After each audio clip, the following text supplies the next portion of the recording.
ಇನ್ನ ಸ್ವಲ್ಪ ದಿವಸಕ್ಕೆ 2 ವರ್ಷ ತುಂಬುತ್ತೆ ನಿಮ್ಮ ಸರ್ಕಾರಕ್ಕೆ ಏನಾದರೂ ವಿಶೇಷ ಕಾರ್ಯಕ್ರಮ ಇಟ್ಕೊಂಡಿದ್ದೀರಾ ಸರ್ಕಾರ? ನೀನು ಬಾರಪ್ಪ ಬಳ್ಳಾರಿಗೆ, ವಿಜಯನಗರಕ್ಕೆ.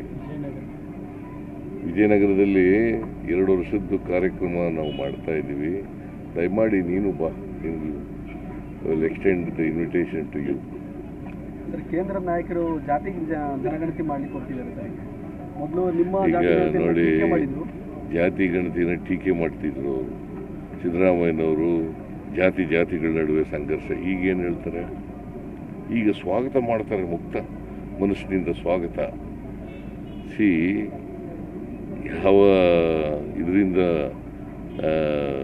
ತೀರ್ಥ ಎಲ್ಲಿಂದ ಬರಬೇಕು ಅಲ್ಲಿಂದ ಬಂದಾಗ ಮಾತ್ರ ಅವರು. ಅಂದರೆ ಒಟ್ಟಾರೆಯಾಗಿ ಅವರು ಹೇಳ್ತಿದ್ದದು ಮೊದಲು ರಾಜಕೀಯವಾಗಿ ಹೇಳ್ತಾ ಇದ್ರು, ವಾಸ್ತವಿಕತೆ ಮೇಲೆ ಹೇಳ್ತಾ ಇರಲಿಲ್ಲ ಅನ್ನೋದು ಅರ್ಥ ಆಗತ್ತಲ್ವಾ? ಅಲ್ವೇನ್ರಿ? ಸರಿ. ಇನ್ನ ಸ್ವಲ್ಪ ದಿವಸಕ್ಕೆ 2 ವರ್ಷ ತುಂಬುತ್ತೆ ನಿಮ್ಮ ಸರ್ಕಾರಕ್ಕೆ ಏನಾದರೂ ವಿಶೇಷ ಕಾರ್ಯಕ್ರಮ ಇಟ್ಕೊಂಡಿದ್ದೀರಾ ಸರ್ಕಾರ? ನೀನು ಬಾರಪ್ಪ ಬಳ್ಳಾರಿಗೆ, ವಿಜಯನಗರಕ್ಕೆ. ವಿಜಯನಗರದಲ್ಲಿ 2 ವರ್ಷದ್ದು ಕಾರ್ಯಕ್ರಮ ನಾವು ಮಾಡ್ತಾ ಇದ್ದೀವಿ. ದಯಮಾಡಿ ನೀನು ಬಾ, will extend the invitation to you. Sir, ಕೇಂದ್ರ ನಾಯಕರು ಜಾತಿ ಜನಗಣತಿ ಮಾಡ್ಲಿಕ್ಕೆ ಕೊಡ್ತಿದ್ದಾರೆ ಸರ್. ಮೊದಲು ನಿಮ್ಮ ಈಗ ನೋಡಿ, ಜಾತಿ ಗಣತಿನ ಟೀಕೆ ಮಾಡ್ತಿದ್ರು ಅವರು. ಸಿದ್ದರಾಮಯ್ಯನವರು ಜಾತಿಗಳ ನಡುವೆ ಸಂಘರ್ಷ. ಈಗೇನು ಹೇಳ್ತಾರೆ?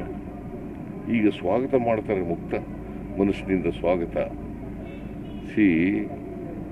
ಯಾವ ಇದರಿಂದ ತೀರ್ಥ ಎಲ್ಲಿಂದ ಬರಬೇಕು ಅಲ್ಲಿಂದ ಬಂದಾಗ ಮಾತ್ರ ಅವರು. ಅಂದರೆ ಒಟ್ಟಾರೆಯಾಗಿ ಅವರು ಹೇಳ್ತಿದ್ದದು ಮೊದಲು ರಾಜಕೀಯವಾಗಿ ಹೇಳ್ತಾ ಇದ್ರು, ವಾಸ್ತವಿಕತೆ ಮೇಲೆ ಹೇಳ್ತಾ ಇರಲಿಲ್ಲ ಅನ್ನೋದು ಅರ್ಥ ಆಗತ್ತಲ್ವಾ?